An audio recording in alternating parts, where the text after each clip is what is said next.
నమస్తే, welcome to Telangana view. ప్రస్తుతం మనం ఓయూ యూనివర్సిటీ దగ్గరికి అయితే వచ్చేసాం. ఇక్కడ చాలా విద్యార్థి సంఘాలు అయితే ధర్నా చేయడం జరుగుతుంది. ఏదైతే మన హైదరాబాద్ సెంట్రల్ యూనివర్సిటీలో 400 ఎకరాల భూమిని వేలం వేస్తున్నారు అని చెప్పేసి దీని గురించి పోరాటానికి ఇక్కడ చాలా మంది విద్యార్థి సంఘాలు ధర్నా చేస్తున్నారు. అసలు చూద్దాం మరి వివరాల్లోకి వెళ్తే అసలు ఏం మాట్లాడుతున్నారు, ఏంటి, వాళ్ళకి ఏమేమి కావాలి అన్న విషయాలు మనం ఇప్పుడు వాళ్ళ మాటల్లోనే తెలుసుకుందాం. మిగతా విద్యార్థి సంఘాల ఆధ్వర్యంలో రాష్ట్ర వ్యాప్తంగా విశ్వవిద్యాలయాల్లో నిరసన కార్యక్రమాలు చేపడుతూ జరుగుతుంది. ప్రధానంగా రేవంత్ రెడ్డి ప్రభుత్వం హైదరాబాద్ సెంట్రల్ యూనివర్సిటీ యొక్క 400 ఎకరాల భూమిని ఈ రోజు కార్పొరేట్ వర్గాలకు దారాదత్తం చేసేటువంటి నిర్ణయాన్ని విద్యార్థి సంఘాలుగా తీవ్రంగా ఖండిస్తున్నాం. తక్షణమే ఈ అనాలోచితమైన నిర్ణయాన్ని ఉపసంహరించుకోవాల్సిందిగా ఈ సందర్భంగా డిమాండ్ చేస్తున్నాం.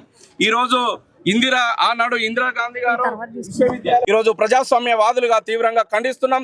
ఈరోజు రేవంత్ రెడ్డి యూనివర్సిటీ విద్యార్థులు మా యూనివర్సిటీ భూమిని మాకు అప్పచెప్పాలని శాంతియుతమైనటువంటి రూపంలో అక్కడ ఎన్నికబడినటువంటి విద్యార్థి సంఘాలు విద్యార్థులంతా ఆందోళన చేస్తుంటే కనీసం మహిళలు విద్యార్థులను చూడకుండా కర్కశంగా వ్యవహరిస్తూ బట్టలు ఇంపుతూ అర్ధరాత్రి వరకు పోలీసుల్లో ఉంచడం అంటే ఇది రేవంత్ రెడ్డి ప్రభుత్వమా, పోలీస్ ప్రభుత్వమా, ఇది నిర్బంధ ప్రభుత్వమా అని ఈ సందర్భంగా ఈ ప్రభుత్వాన్ని హెచ్చరిక జారీ చేస్తున్నాం.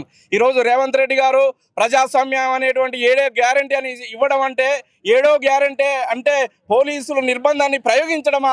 ప్రజాస్వామ్యం అంటే అర్ధరాత్రి వరకు అమ్మాయిలను పోలీస్ స్టేషన్లో పెట్టుకోవడమా ముఖ్యమంత్రి రేవంత్ రెడ్డి గారు అని మేము అడుగుతున్నాం. ఖబర్దార్, ఈ ప్రభుత్వం హెచ్చరిక జారీ చేస్తున్నాం. ఈరోజు హైదరాబాద్ సెంట్రల్ యూనివర్సిటీ అంటే హైదరాబాద్కు ఆక్సిజన్ లాంటిది.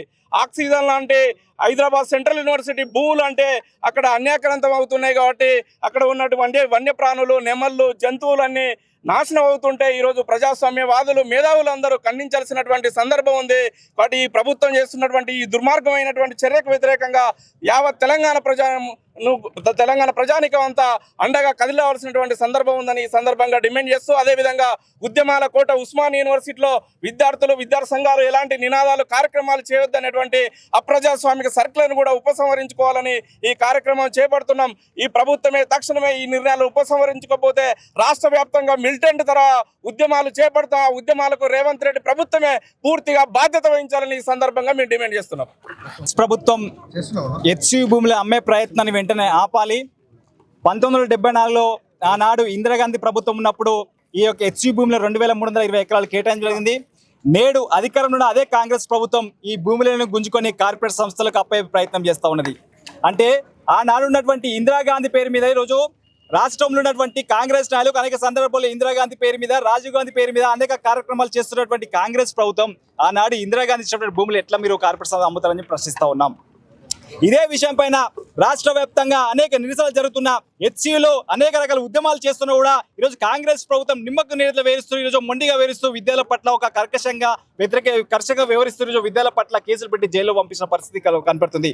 అంటే తక్షణమే రేవంత్ రెడ్డి గారు ఈ యొక్క 400 భూమి ఎకరాలు వెంటనే ఆపి విద్యాల శ్రేయస్సు కోసం ఆ భూములను యూనివర్సిటీ పేరు మీద రిజిస్ట్రేషన్ చేయాలని మేము డిమాండ్ చేస్తా ఉన్నాం. ఇంకొక విషయం ఏంటంటే ఆ పార్లమెంట్ లో ప్రతిపక్ష నేత ఉన్నటువంటి రాహుల్ గాంధీ గారు వెంటనే ఈ యొక్క విషయంపై స్పందించాల్సిన అవసరం ఉన్నది. మీరు స్పందించి కాంగ్రెస్ ప్రభుత్వం మొండికాయలు వేసి రేవంత్ రెడ్డి గారు చేసినటువంటి ఈ యొక్క దురాక్రమణ పాలనకు మీరు అంతమంది చర్యలు తీసుకొని విద్యాలకు న్యాయం చేయాలని చెప్పేసి మేము రాహుల్ గాంధీ గారిని మేము డిమాండ్ చేస్తా ఉన్నాం. లేని పక్షాలు ఖచ్చితంగా రాష్ట్ర వ్యాప్తంగా విద్యార్థులు పెద్ద సమీకరించుకొని ఈ యొక్క హెచ్సి భూములు కాపాడుకునేంత వరకు మేము పోరాటాలు కొనసాగిస్తామని చెప్పేసి ఈ సందర్భంగా రాష్ట్ర ప్రభుత్వం మేము హెచ్చరిస్తా ఉన్నాం.